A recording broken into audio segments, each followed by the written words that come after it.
بسم الله الرحمن الرحيم.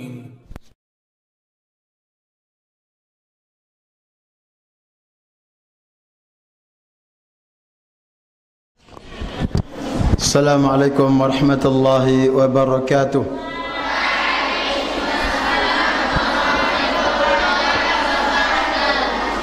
إن الحمد لله نحمده ونستعينه ونستهديه ونتوب إليه ونعوذ بالله من شرور أنفسنا ومن سيئات أعمالنا. من يهده الله فلا مضل له ومن يضلل فلا هادي له.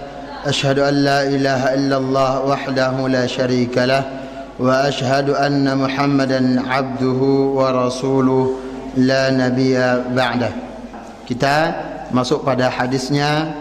Ya, kita ulang hadis yang ke-69 atau hadis yang pertama dalam bab taqwa. Ya, semoga Allah Subhanahu wa taala mudahkan kita mengambil faedah dari dua hadis dalam bab taqwa tersebut. Qala al-muallif rahimahullahu taala al-hadits at-tasi' wa sittun. Hadis yang ke-69. Wa ammal ahadith, adapun hadis-hadisnya adalah fal awal, yang pertama. An Abi Hurairah radhiyallahu anhu qala, dari Abi Hurairah radhiyallahu anhu. Siapa Abu Hurairah? Siapa nama mudanya? Abdurrahman bin Sakhr. Ya, Abdurrahman bin Sakhr. Dari sahabat Abu Hurairah radhiyallahu anhu, ia mengatakan, qila ya Rasulullah, man akramun nas? Rasulullah sallallahu alaihi wasallam pernah ditanya, man akramun nas? Siapakah manusia yang paling mulia? Yang paling mulia itu siapa? Faqal, Nabi sallallahu alaihi wasallam mengatakan, qala atqahum. Nabi mengatakan yang paling mulia adalah yang paling bertakwa dari mereka. Allah Subhanahu wa taala menyebutkan dalam Al-Qur'an, inna akramakum 'indallahi atqakum. Yang paling mulia di sisi Allah Subhanahu wa taala adalah yang paling bertakwa dari hambanya. Dan makna takwa sudah kita jelaskan. Faqalu, lantas mereka kembali mengatakan setelah Nabi sallallahu alaihi wasallam menjawab, mereka kembali mengatakan, laisa an hadha nas'al, laisa an hadha nas'aluk. Kami tidak bertanya kepadamu tentang hal tersebut, bukan ini yang kami maksudkan. Qala, lantas Nabi sallallahu alaihi wasallam menjawab yang kedua. Ya. Ketika Nabi sallallahu alaihi wasallam menjawab yang paling mulia, yang paling bertakwa, mereka langsung mengatakan apa? Para sahabat mengatakan, bukan ini yang kami maksudkan. Lantas Nabi sallallahu alaihi wasallam menjawab lagi, fa Yusuf nabiyullah, yang paling mulia dari hamba-hambanya adalah Nabi Yusuf nabiyullah. Dia adalah Nabi Allah, seorang rasul. Ibnu Nabiillah, dia juga anak seorang putra seorang nabi, yaitu Nabi Yaqub. Ibnu Nabiillah, Nabi Yaqub juga putra seorang nabi, yaitu Nabi Ishaq. Jadinya kakek dari Nabi Yusuf adalah Nabi Ishaq. Kakeknya adalah Nabi Ishaq. Ibnu Khalilillah, dan Nabi Ishaq adalah anak dari Nabi Ibrahim Khalilullah, kekasih Allah Subhanahu wa taala. Para santri yang dirahmati Allah Subhanahu wa taala, ini menunjukkan bagaimana kemuliaan yang dimiliki oleh Nabi Yusuf alaihissalam. Dia seorang nabi, bapaknya seorang nabi, kakeknya seorang nabi, buyutnya juga seorang nabi. Ya, yang dimana semua para nabi dan rasul itu Allah Subhanahu wa taala utus untuk menegakkan tauhid, untuk menegakkan ibadah hanya kepada Allah Subhanahu wa taala. Dan Nabi Ibrahim alaihissalam berlindung, ya, memohon pada Allah Subhanahu wa taala perlindungan dari penghambaan kepada selain Allah, penghambaan kepada patung-patung, penghambaan kepada berhala. Nabi Ibrahim mengatakan wajnubni wa baniya an na'budal asnam. Wajnubni, jauhkan aku dan anak keturunanku, an na'budal asnam, dari menyembah berhala atau patung-patung. Ya. Jadinya kita sebagai orang tua, ya, orang tua memiliki kewajiban untuk mengajarkan yang pertama, kewajiban yang pertama dikenalkan kepada anaknya adalah tentang tauhid. Ya, mengenalkan kepada keturunan-keturunan kita siapa Rabb mereka, apa hak-hak dari Rabb mereka. Itu yang paling pertama. Ya, tentang tauhid. Kemudian qalu, mereka kembali mengatakan kepada Nabi sallallahu alaihi wasallam, laisa an hadza nas'aluk. Ini juga bukan tentang ini yang kami tanyakan. Ya. Bukan tentang ini juga. Qala, Nabi sallallahu alaihi wasallam lantas mengatakan, fa'an ma'adinil arabi tas'aluni. Apakah kalian bertanya kepadaku tentang asal usul orang Arab? Ya, asal usul keturunan orang Arab itu. Apakah itu yang kalian tanyakan?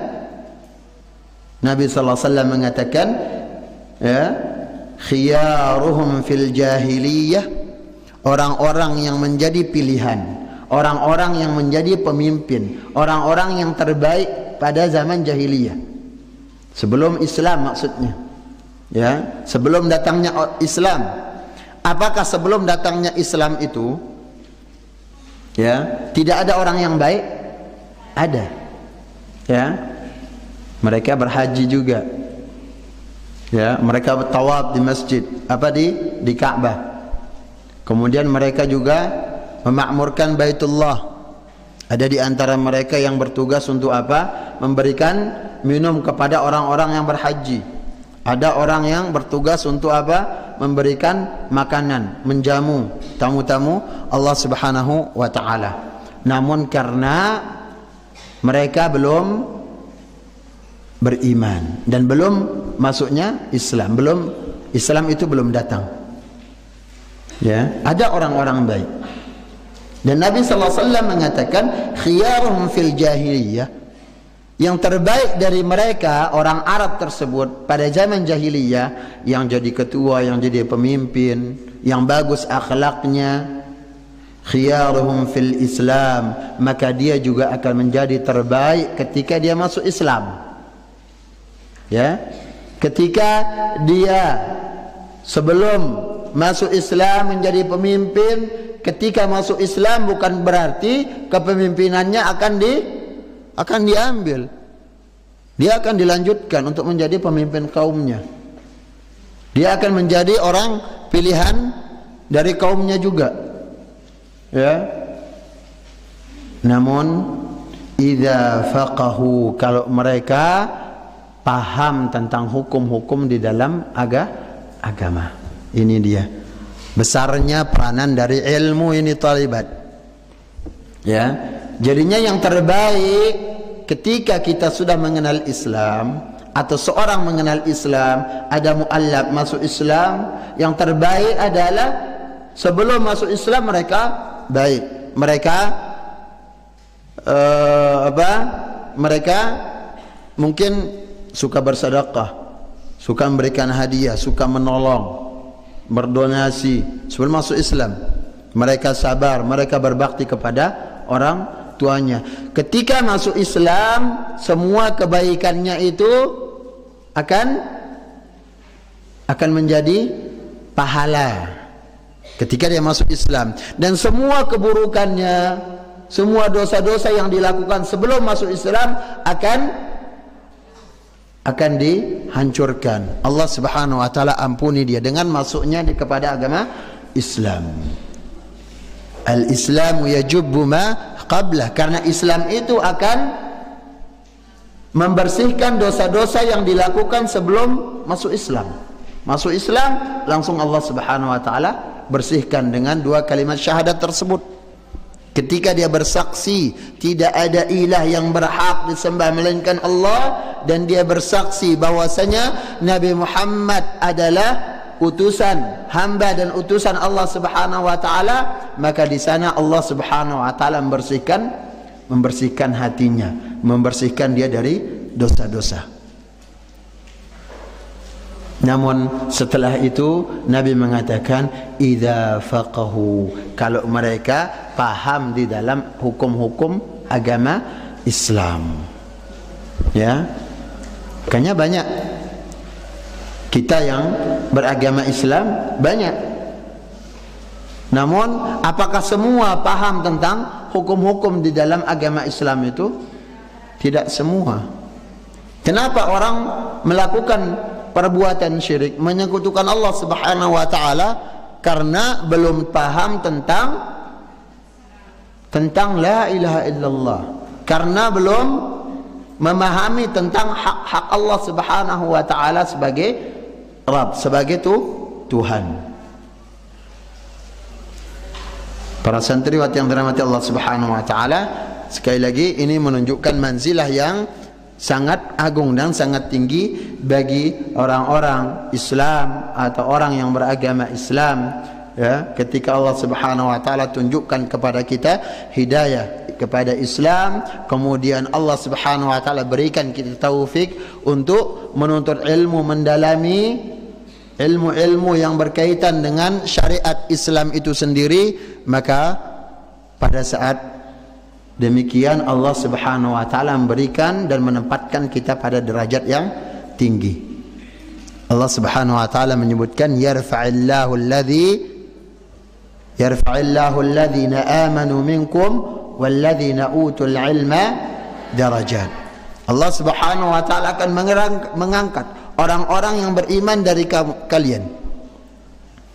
Ya, orang-orang yang beriman dalam hatinya, menetapkan apa yang mereka ikrarkan dengan lisan mereka, ditetapkan di dalam hati, yang selanjutnya mereka wujudkan dengan amalan anggota badan mereka. Ini makna iman. Ya, ini orang-orang yang Allah Subhanahu wa taala angkat derajatnya. Walladzina utul ilma darajat, dan Allah juga memberikan orang-orang yang berilmu beberapa derajat, ditinggikan oleh Allah Subhanahu wa taala. Kemudian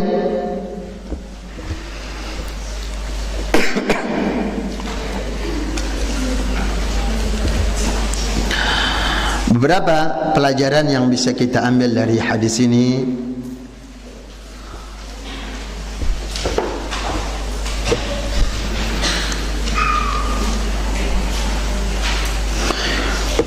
Dalam hadis ini menjelaskan tentang kemuliaan dalam keturunan. Kemuliaan dalam keturunan ditandai dengan apa? Kalau memiliki pemahaman yang benar di dalam hukum syariat atau di dalam syariat Islam. Ya. Jadinya ketika orang sekarang Allah Subhanahu wa taala berikan dia keturunan orang-orang yang baik, Allah berikan dia kesempatan bagian dari keturunan orang-orang yang terpandang. Misalkan dia keturunan raja, ya, atau keturunan presiden, atau keturunan pemerintah, atau keturunan raden dan yang lainnya, ya, keturunan bangsawan. Namun bukan semata-mata keturunan itu yang dilihat. Namun apa? yang paling dilihat di sini adalah bagaimana ketakwaan mereka. Apakah mereka ketika diberikan oleh Allah Subhanahu wa taala kedudukan berupa nasab yang mulia, apakah mereka juga mulia dengan Islam, mereka mulia dengan akhlak Islam, mereka mulia dengan ilmu, mereka mulia dengan takwa. Ya, jadinya bukan sekedar membanggakan nasab. Nabi sallallahu alaihi wasallam mengatakan, "Man batta'a bihi 'amaluhu lam yusri' bihi nasabu." Orang-orang yang Allah Subhanahu wa taala telatkan karena amalannya tidak bisa dipercepat karena keturunannya. Ya, walaupun kita keturunan bangsawan. Ya, ada orang yang keturunan raja dan yang lainnya. Ya, keturunan orang-orang yang terkemuka di kaumnya, namun dia memiliki amalan akhlak yang buruk, maka Allah Subhanahu wa taala tetap menilai amalan dan akhlak tersebut. Yang Allah Subhanahu wa taala ada lihat bagaimana hatinya. Rasulullah sallallahu alaihi wasallam mengatakan, "Innallaha la yanzuru ila suwarikum wala ila ajsamikum walakinnallaha yanzuru ila qulubikum wa a'malikum." Allah Subhanahu wa taala tidak melihat bagaimana penampilan kita, bagaimana tubuh kita, cantik, kurang cantik, sedang, level 1, level 2, atau enggak ada levelnya. Ya, bukan itu yang Allah Subhanahu wa taala jadikan sebagai barometer untuk memberikan derajat kepada seseorang, bukan karena penampilan, bukan karena tampangnya, bukan karena dia orangnya modis dan yang lainnya, bukan. Tapi yang Allah Subhanahu wa taala lihat adalah bagaimana hatinya, bersih enggak? Bagaimana hatinya?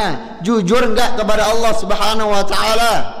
Ketika mereka mengatakan Rabbi Allah, Tuhanku Allah, apakah benar-benar hatinya ini tunduk mengatakan Rabbi Allah? Apakah benar-benar hatinya ini ikhlas? Ya. Yang selanjutnya Allah Subhanahu wa taala juga menilai amal jawarihnya. Ketika kita mengatakan amantu billah, aku beriman kepada Allah Subhanahu wa taala, namun dari pengamalan anggota badan kita tidak ada amalan yang zahir, ya, dari ibadah-ibadah yang zahir yang kita jaga.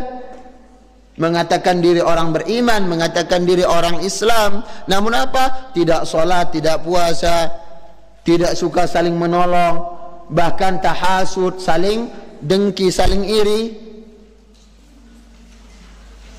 Ya, maka di sini yang Allah Subhanahu wa taala jadikan barometer untuk penilaian kepada hambanya adalah bagaimana ketulusan hatinya, yang selanjutnya dibenarkan dengan amalan zahir yang dilakukan oleh anggota badannya. Maka tingkatkan kualitas amal kita, tingkatkan kualitasnya. Dan amal yang berkualitas adalah amalan yang sesuai dengan sunnah Nabi sallallahu alaihi wasallam. Ketika Nabi sallallahu alaihi wasallam menyebutkan kepada Fatimah, ya, beliau mengatakan, ya Fatimah bint Muhammadin sallallahu alaihi wasallam, wahai Fatimah anak Muhammad, putri Muhammad, salini min mali ma syi'ti fa inni la ughni anki min Allahi syai'a.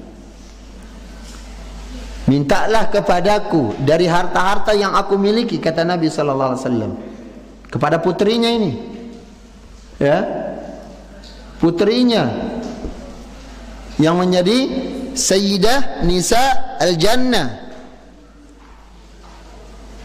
Nabi mengatakan kepada putrinya yang tercinta, beliau mengatakan, Fatimah, minta kepadaku dari harta yang aku miliki, namun karena hubungan nasab, hubungan kekerabatan, hubungan darah ini saja tidak bisa menjadi apa?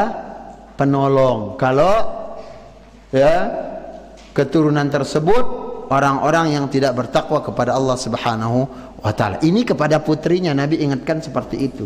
Bagaimana dengan kita yang bukan dari keturunan Rasul sallallahu alaihi wasallam?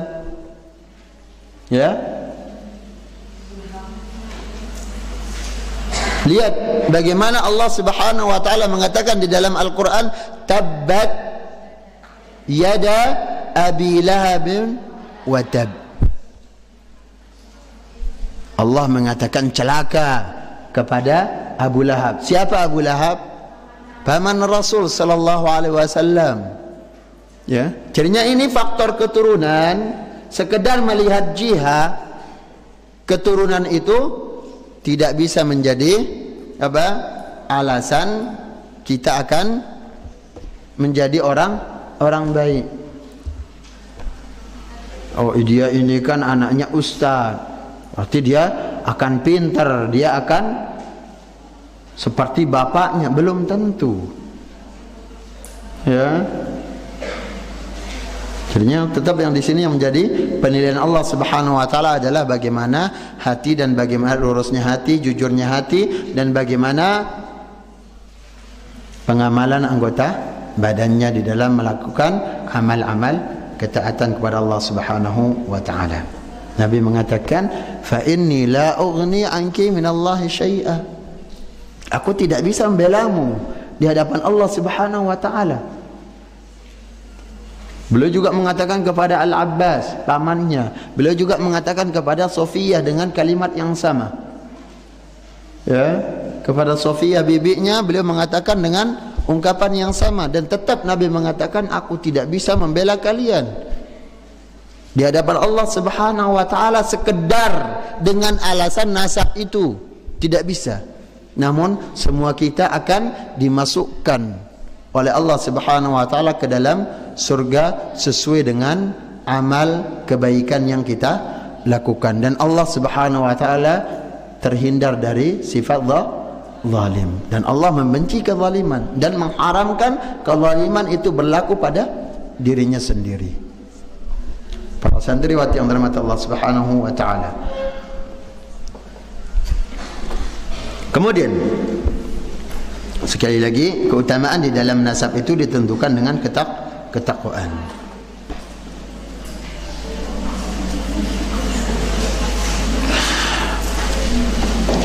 Kemudian berikutnya bayanu fadilati Nabiillah Yusuf alaihi salam. Alaihi salatu wassalam faqad jama'a makarim al-akhlaq ma'a syaraf an-nubuwah ma'a syaraf an-nasab. Dalam hadis ini juga disebutkan kemuliaan yang dimiliki oleh Nabi Yusuf, di mana Nabi Yusuf ini memiliki akhlak yang mulia. Nabi Yusuf alaihissalam mengumpulkan dua kemuliaan, mulia dengan keturunan, mulia dengan amalannya, mulia dengan akhlaknya.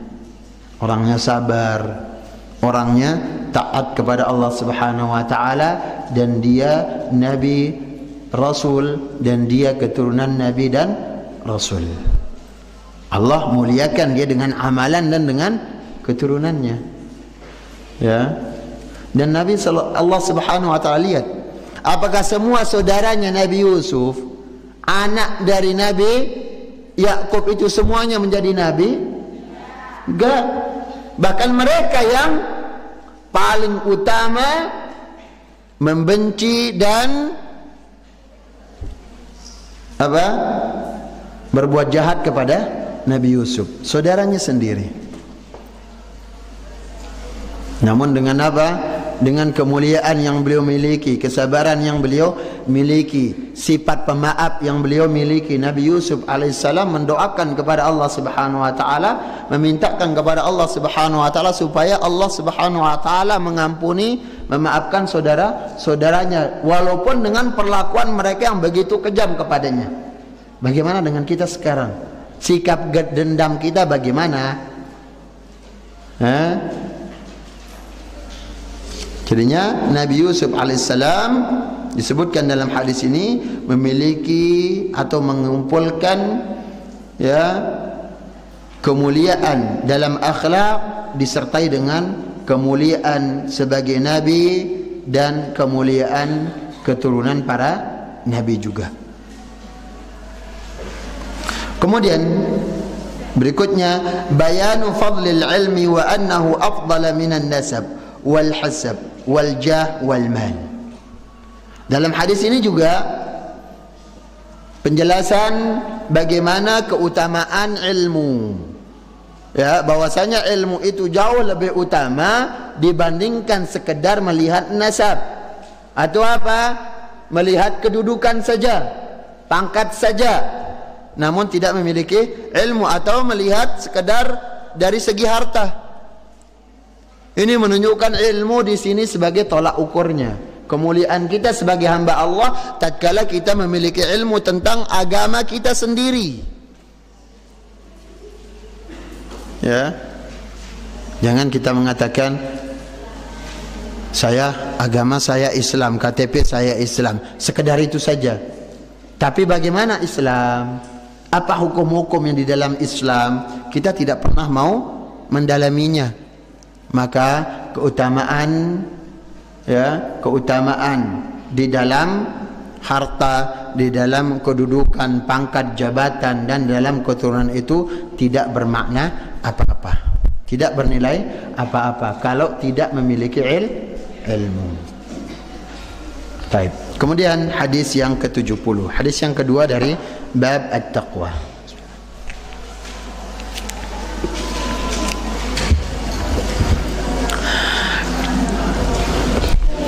An Abi Sa'id al-Khudri radhiyallahu anhu 'anil Nabi sallallahu alaihi wasallam qala.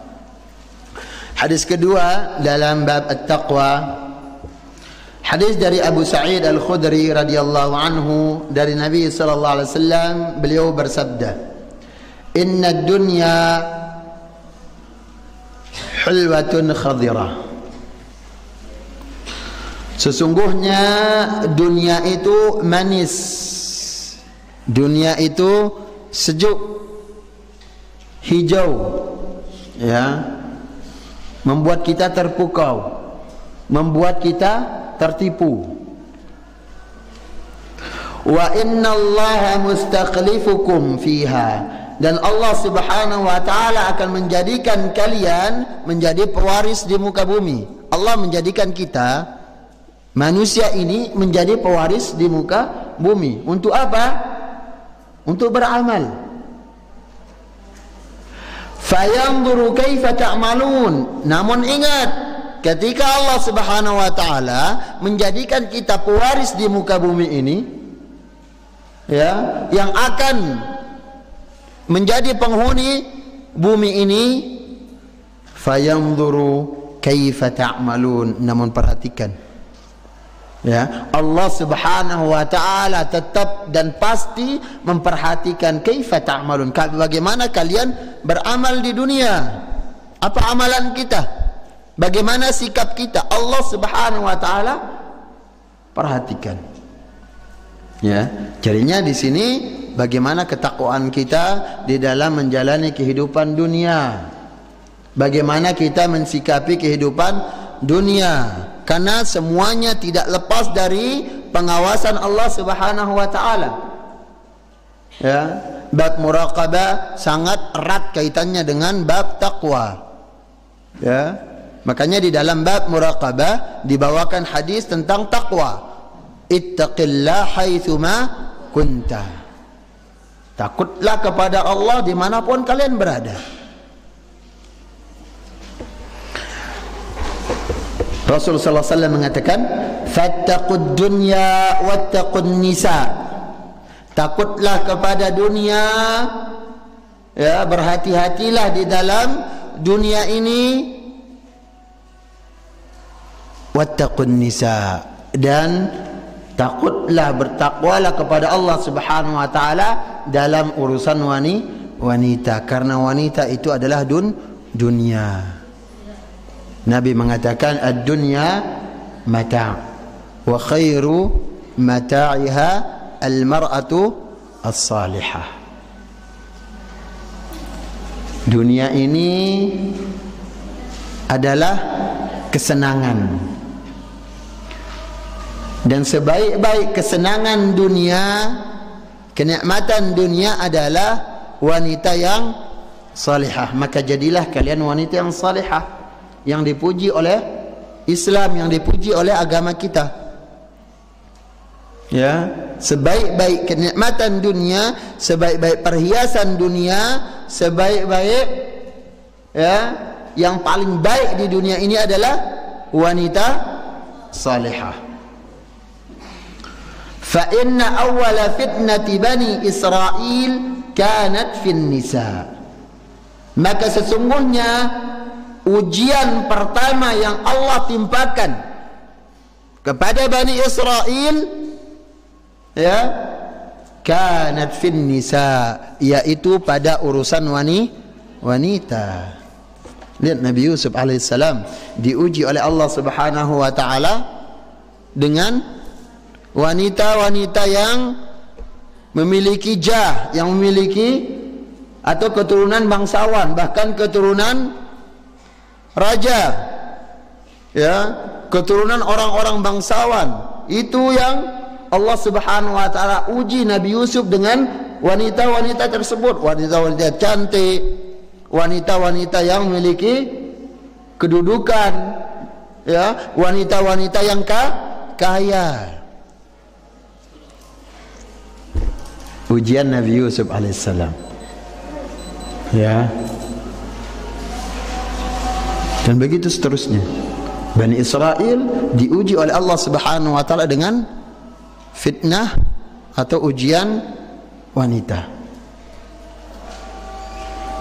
Makanya Nabi mengatakan fattaqud dunya wattaqun nisa, takutlah pada perkara dunia dan wanita.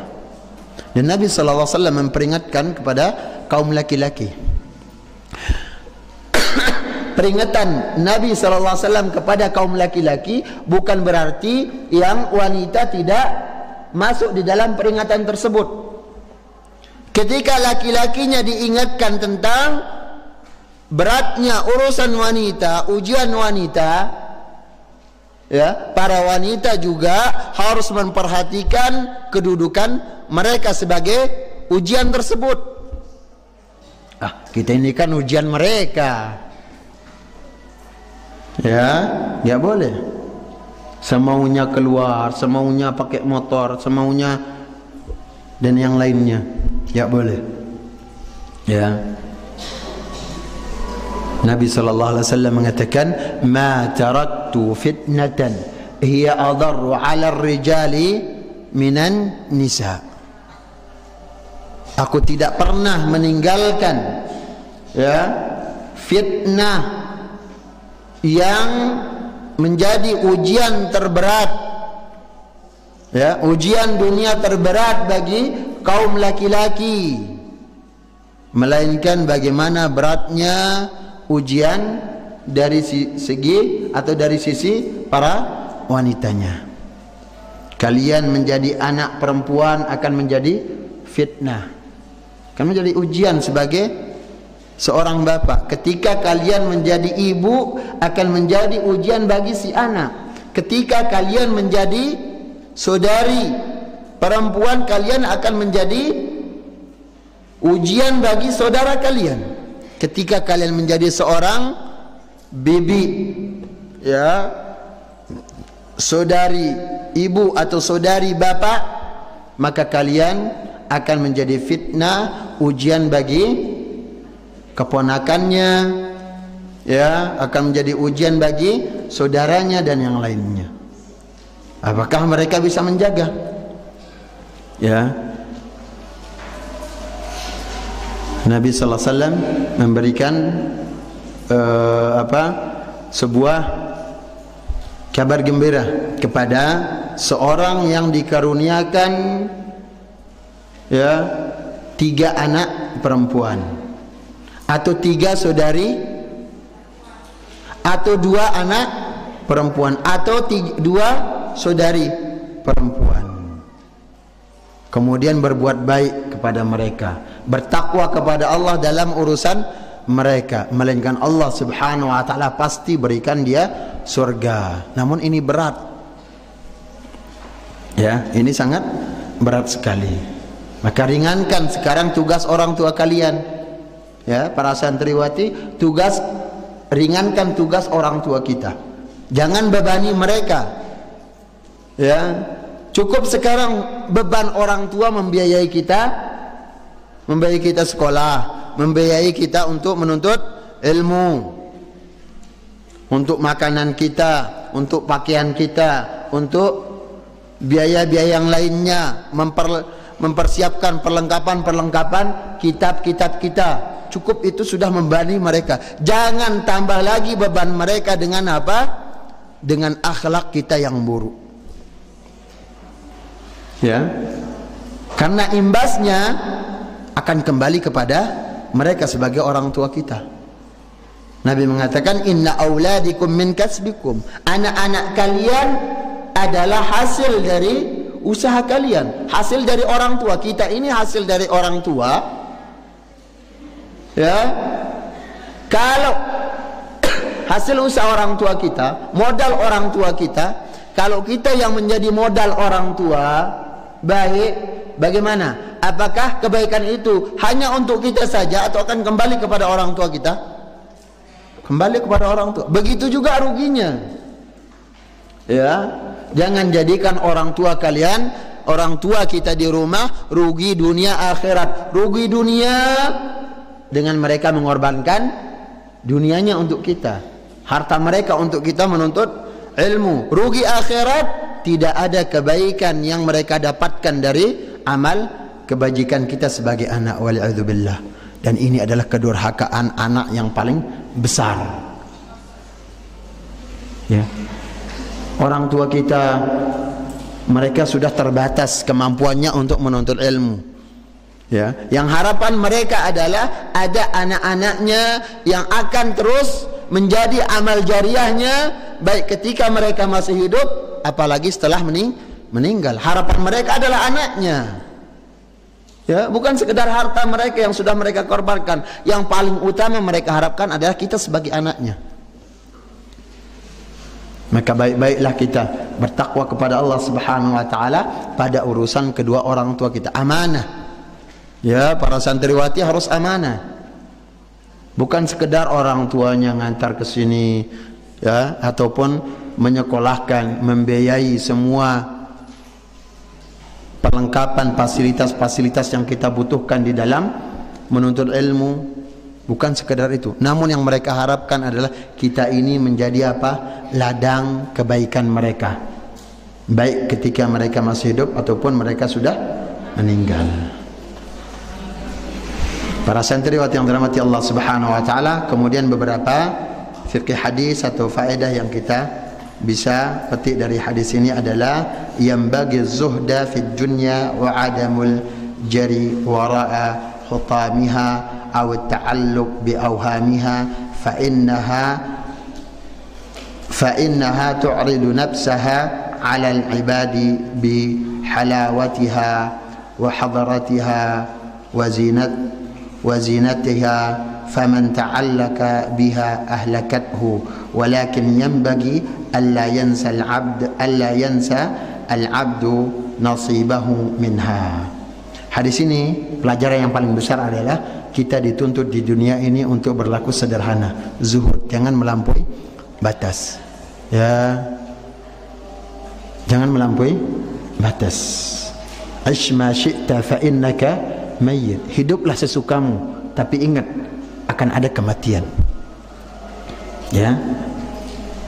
Kalau sudah tidak ada rasa malu kita kepada Allah, tidak ada rasa malu kita kepada yang lainnya, ya, ingat, fa innaka mayyit, engkau akan mati, engkau akan mati, ya. Bagaimanapun yang kita banggakan dari wajah kita, penampilan tubuh kita, penampilan, ya, modisnya kita, kemudian harta kita, jabatan kita, semuanya kita bangga-banggakan. Ingat, innaka mayyit, engkau akan mati, ya. Dan apa yang kita bawa? Gak ada. Yang kita bawa, yang jadi harapan kita adalah amalan kita, hasil amalan kita ketika masih hidup. Itu yang menjadi bekal kebaikan, itu yang akan menjadi bekal kita setelah kematian. Ya, itu yang menyelamatkan kita. Maka merugi bagi yang tidak mempersiapkan. Ya, sebagaimana yang kita nasihatkan di awal-awal muqaddimah bab at-taqwa. Jadinya berlaku zuhud di dalam dunia. Gunakan dunia ini, namun apa? Jangan berlebihan. Nabi mengatakan, "Kul washrab walbas wa tasaddaq min ghairi sarafin wala makhila." Nabi mengatakan, minum sesukanya. Minum, makan, minum, berpakaianlah dan bersedekahlah. Namun ingat, jangan berlebihan, jangan melampaui batas. Jangan melampaui batas dalam makanan, jangan melampaui batas dalam minuman, jangan melampaui batas dalam pakaian. Ya.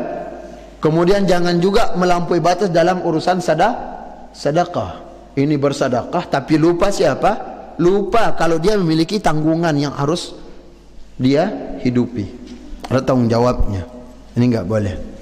Ya, namun dengan demikian tetap Islam itu wasatiyah. Islam itu memandang dunia itu pertengahan. Jangan kita berlebih-lebihan, namun ingat kita tetap memiliki bagian dari dunia. Ya, kita memiliki bagian untuk apa? Bekal kita berbuat ketaatan kepada Allah Subhanahu wa taala. Mungkin demikian yang bisa kita ambil beberapa pelajaran dari dua hadis yang sudah kita bacakan tadi. Semoga Allah Subhanahu wa taala memberikan kita ilmu yang bermanfaat dan menjadikan kita orang-orang yang diselamatkan dari fitnah dunia dan diberikan kezuhudan di dunia ini. Wallahu taala a'la wa a'lam.